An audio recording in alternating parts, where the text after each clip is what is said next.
Office যাওয়ার পথে Howrah metro স্টেশনে হঠাৎ অসুস্থ হয়ে মৃত্যু হলো এক সরকারি কর্মীর। মেট্রো কর্তৃপক্ষের বিরুদ্ধে গাফিলতির অভিযোগ করেছেন মৃতের সহকর্মীরা। দক্ষিণেশ্বর মেট্রো স্টেশনে আমরা রহস্য মৃত্যুর ঘটনা দেখেছিলাম, আর তারপর এবার হাওড়া মেট্রো স্টেশনে এক সরকারি কর্মীর মৃত্যুর ঘটনা ঘটল। ওই ব্যক্তিকে হাওড়া মেট্রো স্টেশনের সিঁড়ি থেকে উদ্ধার করে মেট্রো স্টেশনের একটি কক্ষে নিয়ে গিয়ে দীর্ঘক্ষণ রেখে দিয়ে প্রাথমিক চিকিৎসা করার চেষ্টা করা হলেও পরিকাঠামোর অভাবে, শুধুমাত্র পরিকাঠামোর অভাবে মৃত্যু হলো ওই ব্যক্তির, এই অভিযোগ সামনে আসছে। প্রত্যক্ষদর্শী সঞ্জয় চক্রবর্তী বলছেন যে তিনি হাওড়া মেট্রো স্টেশনে ট্রেন ধরার জন্য প্ল্যাটফর্মে যাওয়ার সময় স্টেশনের ভিতরে তার সহকর্মী বিশ্বজিৎ পাকরাশিকে অচৈতন্য অবস্থায় প্ল্যাটফর্ম চত্বরে দেখতে পান। বছর 51 বিশ্বজিৎ রাজ্য সরকারি কর্মচারী। তিনি বিদ্যুৎ বন্টন সংস্থায় সেখানে অ্যাসিস্ট্যান্ট ইঞ্জিনিয়ার পদে কর্তব্যরত। হুগলির ত্রিবেণীর বাসিন্দা সঞ্জয় চক্রবর্তী তিনি দেখেন এবং তারপরে দেখেন যে ভিড় জমে যায়। তিনি তড়িঘড়ি তার চিকিৎসার জন্য সাহায্য চান। মেট্রো কর্মীরা তা দেখতে পেয়ে ওই ব্যক্তিকে একটি ঘরে নিয়ে গিয়ে চিকিৎসা পরিষেবা দেওয়ার চেষ্টা করে। আপনাদেরকে শোনাবো সঞ্জয় চক্রবর্তী, যিনি মৃতের সহকর্মী, কি বলছেন। 9:35 আমরা ট্রেনটা ধরবো বলে সিঁড়ি দিয়ে নেমে নিচের যে লিফট জায়গাটা আছে আমি সেই সময় দৌড়াচ্ছিলাম ট্রেন ধরবো। তো সেই সময় আমি লিফটটাকে অ্যাভেল করার জন্য ডান দিকে তাকিয়ে দেখি বিশ্বজিৎ পাকরাশি, যে আমার কলিগ WBSCTCL অ্যাসিস্ট্যান্ট ইঞ্জিনিয়ার, সে ওখানে দেখলাম পড়ে রয়েছে। 2-4 জন যারা যাত্রী এবং এক দুজন মেট্রো সিকিউরিটি তারা তাকে অ্যাটেন্ড করছে। আমি দেখেই সঙ্গে সঙ্গে ছিটকে গিয়ে বললাম যে কী হয়েছে। তো দেখে মনে হলো যে তার একটা সিভিয়ার কোনো কিছু ঘটনা ঘটে গেছে, কারণ সে তখন সেন্সলেস, কোনো আওয়াজ নেই, জিভটা বেরিয়ে গিয়ে দাঁতের সাথে লেগে গেছে, যেটা সিমটম অফ হার্ট অ্যাটাক। তো আমি চেঁচামেচি করলাম যে কেউ মেডিকেল প্র্যাকটিশনার আছে কি না, কেউ অ্যাটেন্ড আছে কি না। তো দেখলাম কেউ নেই, সবাই মুখ চাওয়াচাই করছে, জল দেওয়া ছাড়া আর কোনো কাজ নেই। তো আমার চেঁচামেচিতে বোধহয় একজন মহিলা এলেন, এসে জানা নেই, উনি ছিলেন 1-1.5 মিনিট, তারপর তিনি হাওয়া হয়ে গেলেন।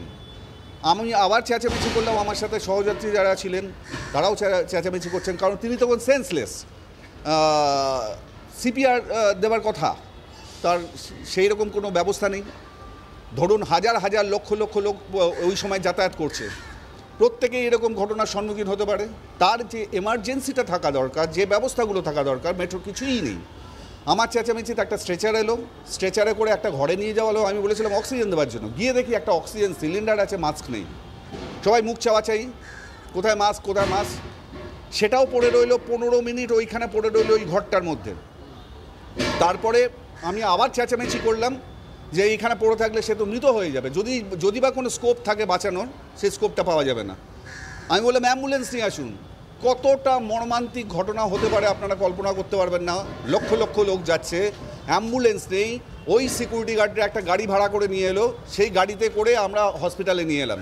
সেখানে না আছে এসি, না আছে কোনো অ্যারেঞ্জমেন্ট। এরকম একটা মেট্রো স্টেশন যেখানে ডাক্তার তো প্রথমে দেখলেন, দেখেই তার যা টেস্ট আছে, তার যা সিমটোমেটিক যা যা টেস্ট করতে হয়, দেখেই বললেন যে ব্রড ডেড। তাহলে অন দ্য ওয়ে নয়, ঘটনাটা ঘটেছে ওই 45 মিনিটস, যেটা আনঅ্যাটেন্ডেড অবস্থায় মেট্রো স্টেশনে পড়েছিল, সেখানের জন্য লোকটি মারা গেল। সঞ্জয়বাবু অভিযোগ করছেন যে সেখানে কোনো রকম কোনো অক্সিজেন সিলিন্ডার থাকলেও মাস্কের ব্যবস্থা ছিল না। অভিযোগ এই অবস্থায় বিনা চিকিৎসায় প্রায় 45 মিনিট স্টেশনেই পড়েছিলেন ওই কর্মী। পরে চেঁচামেচি করেন যখন সঞ্জয়বাবু, তখন অ্যাম্বুলেন্স ডাকার কথা তিনি বলেন, কিন্তু অ্যাম্বুলেন্সও আসেনি। কোনো রকমের তাকে স্ট্রেচারে করে একটা ঘরে নিয়ে গিয়ে রাখা হয় এবং পরে একটি গাড়িতে করে বিশ্বজিৎ বাবুকে হাওড়া জেলা হাসপাতালে নিয়ে যাওয়া হয়। সেখানেই চিকিৎসকেরা তাকে মৃত বলে ঘোষণা করেন। ঘটনার বিবরণ দিয়েছেন খোদ প্রত্যক্ষদর্শী সঞ্জয়বাবু। মেট্রো কর্তৃপক্ষের বিরুদ্ধে তিনি একরাশ ক্ষোভ উগরে দিয়েছেন। আরও কি বলছেন তিনি শুনুন। সম্পূর্ণ মিথ্যা কথা বলেছেন, দায়িত্ব জ্ঞানহীন মন্তব্য। কারণ আই ওয়াজ দি উইটনেস, আমি accompanied by the dead body. সম্পূর্ণ মিথ্যা কথা বলেছেন। 45 মিনিটস অ্যাট লিস্ট ওখানে ছিলেন, তারপরে গাড়ি করে এসে আমরা হসপিটালে এসেছি। আমরা চাইছি যে মেট্রো কর্তৃপক্ষ, যেখানে কোটি কোটি টাকা রোজগার করছে, যেখানে লক্ষ লক্ষ লক্ষ লক্ষ লক্ষ লক্ষ মানুষ ওখান থেকে যাতায়াত করছে, এ ধরনের ঘটনা যে কোনো সময় ঘটতে পারে, যে কোনো প্যাসেঞ্জারের ক্ষেত্রে ঘটতে পারে। সুতরাং তার যে অ্যারেঞ্জমেন্ট থাকা দরকার, মিনিমাম মেডিকেল ফেসিলিটিস থাকা দরকার, অ্যাটেন্ডেন্ট থাকা দরকার, চটজলদি যাতে ব্যবস্থা নেওয়া যায় তার জন্য মানসিক যে জায়গাটা থাকা দরকার। 45 মিনিট আমি তাদেরকে স্ক্যাটার্ড দেখেছি। কোনো রকম পাশাপাশি মেট্রো কর্তৃপক্ষকে জিজ্ঞেস করা হলে বলেন যে সেখানে ফার্স্ট এড রয়েছে, কিন্তু আপনি অভিযোগ করছেন যে অভিযোগ নয়, এটা অভিযোগ নয়, এটা সম্পূর্ণ আমার নিজের চোখে দেখা, আজকে ফেস করা। আমার একজন কলিগ আমার চোখের সামনে মৃত হলেন 45 মিনিট আনঅ্যাটেন্ডেড অবস্থায়। এর দায়িত্ব কে নেবে? উনি কোথায় যাচ্ছিলেন? কি মনে করছেন যে ওইখানে যদি অক্সিজেন পেতেন তাহলে হ্যাঁ, বাঁচতেও পারতেন। তার যদি সিপিআর দেওয়া হতো সেই সময় বেঁচেও যেতে পারতেন। এই চান্সটা এই যে চান্সটা ছিল, ক্রুশিয়াল স্টেজে যে চান্সটা ছিল, সেটা মেট্রো কর্তৃপক্ষের অবহেলায়, অপদার্থতায় এই ঘটনাটা ঘটেছে। আপনি কোথায় যাচ্ছিলেন? তিনি অফিস যাচ্ছিলেন।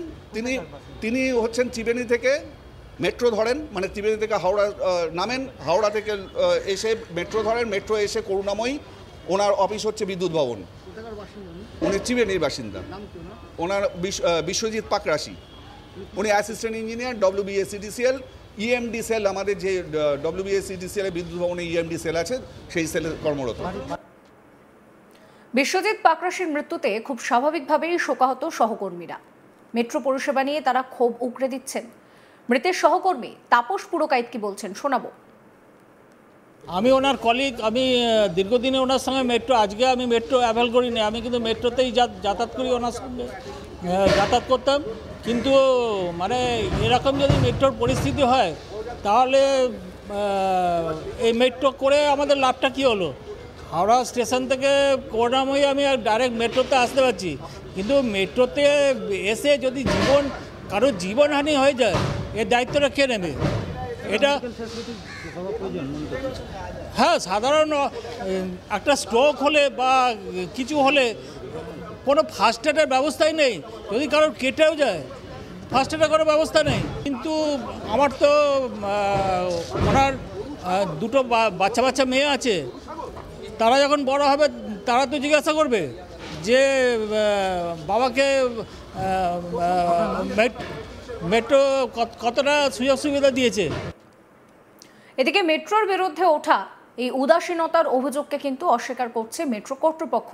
মেট্রোর তরফ থেকে জানানো হয়েছে সকাল ঘড়ির কাঁটায় তখন প্রায় 9:30 সেই সময় ঘটনাটি ঘটে এবং 9:48 ওই ব্যক্তিকে হাসপাতালে নিয়ে যাওয়া হয় এবং সেই উদ্যোগ মেট্রো কর্মীরা নিয়েছেন। কিন্তু যে সঞ্জয়বাবু প্রত্যক্ষদর্শী, তিনি কিন্তু পরিষ্কার বলছেন শুধুমাত্র গাফিলতি। আপনাদের মতামত জানাবেন। সমস্ত খবরের আপডেটের জন্য চ্যানেলটিকে সাবস্ক্রাইব করবেন, নোটিফিকেশন পেতে বেল আইকনে ক্লিক করবেন, ফলো করতে ভুলবেন না আজ তাক বাংলার হোয়াটসঅ্যাপ চ্যানেলও।